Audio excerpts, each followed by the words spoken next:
नमस्कार, top 10 news में आपका स्वागत है। मैं हूं राम सकल यादव। आइए दिखाते हैं आपको आज की छोटी बड़ी खबरें।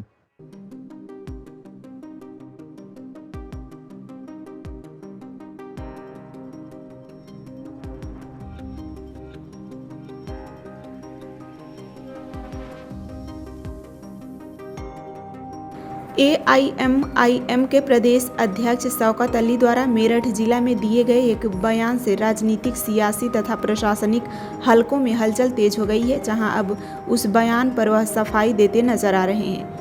उनके द्वारा मेरठ में ईद मिलन समारोह के दौरान कहा गया था कि अगर उनकी पार्टी को 11 विधायक मिल जाते तो मुसलमानों का इनकाउंटर करने वालों का ही इनकाउंटर कर दिया जाएगा। इस बयान के बाद विवाद बढ़ा और उन पर मुकदमा दर्ज हुआ। इसको लेकर उन्होंने कहा कि मुकदमा ही दर्ज हुआ है, एनकाउंटर तो नहीं हुआ। पहले आपको दिखाते हैं कि मेरठ में शौकत अली ने क्या बयान दिया था।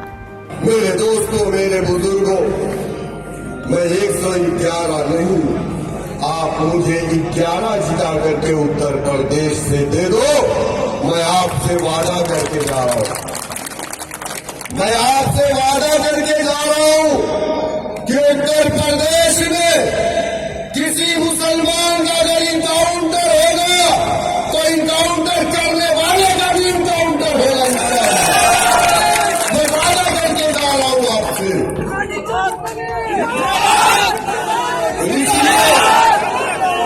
आजमगढ़ के माहुल स्थित अपने पैतृक आवास में मीडिया से बातचीत के दौरान एआईएमआईएम प्रदेश अध्यक्ष शौकत अली ने अपनी सफाई देते हुए कहा कि उनकी बयानों को मीडिया ने गलत तरीके से तोड़ मरोड़ कर पेश किया। उनका मकसद किसी को उकसाना नहीं बल्कि मुसलमानों के हक की बात उठाना था। वह समाजवादी पार्टी पर हमलावर होकर कहे कि मुसलमानों का बड़ा वर्ग सपा को वोट देता है, लेकिन जब उनकी बात आती है तो सरकार होने की बात कहकर जिम्मेदारी से बच जाते हैं। इसलिए उन्होंने कहा कि 11 विधायक भी मिल जाएं तो वे हक की लड़ाई शुरू कर देंगे। अभिव्यक्ति की आज़ादी का हवाला देते हुए कहा कि कई लोग भड़काऊ बयान देते हैं लेकिन उन्हें उतना तुल नहीं दिया जाता। उनका आरोप है कि मीडिया ने उनका आधा अधूरा बयान चलाकर उन्हें गलत तरीके से पेश किया।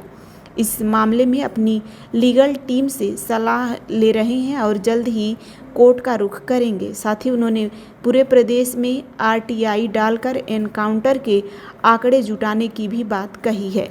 ऑल इंडिया मजलिस ए इत्तेहादुल मुस्लिमीन के प्रदेश अध्यक्ष शौकत अली ने जनपद मेरठ में आयोजित ईद मिलन समारोह कार्यक्रम के दौरान मंच से विवादित बयान और इस बयान के बाद राजनीतिक सियासत में हलचल मच गई है, जहां प्रदेश सरकार के कैबिनेट मंत्री ओम प्रकाश राजभर द्वारा उन्हें अनपढ़ और जाहिल बताया और जनपद के लोगों को डरपोक कहा। इस पर शौकत अली ने प्रतिक्रिया देते हुए कहा कि वह मेरे बड़े भाई हैं, उनकी बात का मुझे कोई ऐतराज नहीं है, लेकिन उन्हें आजमगढ़ का इतिहास पता ही नहीं है, जिसका इतिहास गौरवशाली रहा है और यहाँ के लोग कभी डरपोक नहीं रहे, बल्कि 1857 में आज़ादी की लड़ाई में जिले का अहम योगदान रहा है। देखिए, मेरठ के अंदर एक हमारी पार्टी का ईद मिलन समारोह था और उस ईद मिलन समारोह में बहुत सारे लोग थे, हमारे नॉन मुस्लिम भाई थे, सब थे। वहां पर हमने जो बात कही थी, मीडिया ने उस चीज को पूरा नहीं दिखाया है। और रही बात जो आप कह रहे हैं कि मैंने इनकाउंटर, मैंने ये कहा था कि जो हमारे अगर आपने 11 एमएलए जिता करके दिए, चूंकि 111 एमएलए उत्तर प्रदेश में समाजवादी पार्टी के हैं, बावजूद उसके उत्तर प्रदेश में आप सब जानते हैं कि 90% मुसलमानों ने समाजवादी को वोट डाला। लेकिन जब भी मुसलमानों पर अत्याचार होता है, जुल्म ज्यादती होती है, समाजवादी के लोग कहते हैं कि हमारी सरकार ने। तो उसी संदर्भ में हमने कहा था कि आप 111 नहीं, हमको 11 जिता करके दीजिए तो मुसलमानों का या जो भी फर्जी इनकाउंटर होते हैं वो इनकाउंटर नहीं होगा। और इसमें कोई गलत बात मैंने नहीं की है। आगे मैंने उस वीडियो में ये भी बात बोला है कि हम संवैधानिक तरीके से उस लड़ाई को लड़ेंगे। जाहिर सी बात है कि जब हम पावर में आएंगे, हमारे एमएलए होंगे, हमारा पॉलिटिकल एम्पावरमेंट होगा, तो यकीनन हमें इंसाफ मिलेगा। यही बात मैंने कही थी। और रही बात हमारे प्रदेश के मुखिया, हमारे मुख्यमंत्री जी ने एक बार नहीं कम से कम 20 बार ये बात कही होगी कि जो बुलेट की भाषा समझेगा उसके बुलेट की भाषा में जवाब दिया जाएगा। तो आप मुझे बताइए कि ये क्या है? हमने तो कभी ये बात नहीं कही है। हम तो डेमोक्रेसी पर यकीन रखते हैं। हम बुलेट की नहीं, हम बैलेट की बात कर रहे हैं।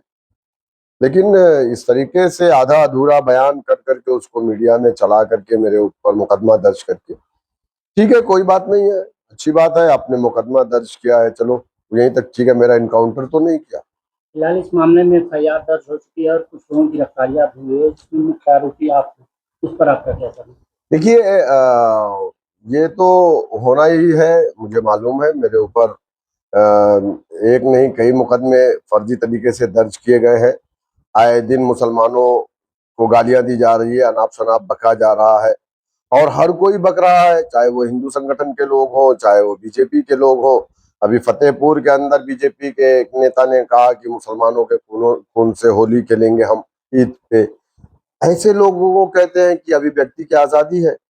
हम बोलते हैं तो कहते हैं कि ये भड़काऊ है और विवादित है, हम पर मुकदमा दर्ज किया जा रहा है। हमको मालूम है इसी नाइंसाफी के खिलाफ तो हम लड़ रहे हैं। हम चलो ठीक है भाई, मुकदमा दर्ज किया है ना, इनकाउंटर तो नहीं किया। हमको तो डर था कहीं हमारा इनकाउंटर भी ना हो जाए।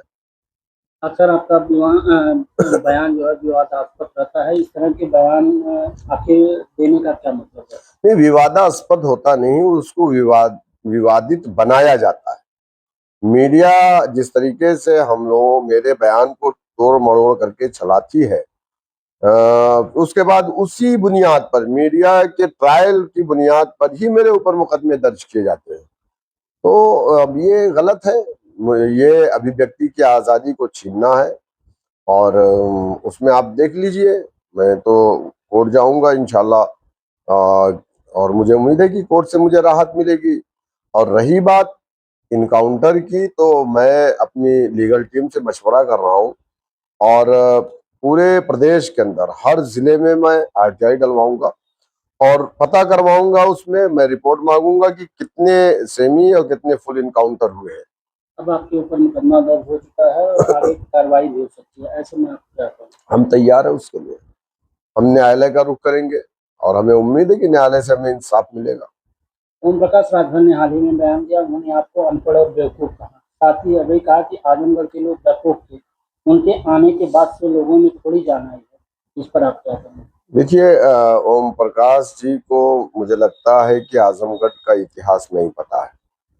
आजमगढ़ ये बहुत ही तारीखी सरजमीन है, और यहाँ के लोग कभी डरपोक नहीं थे।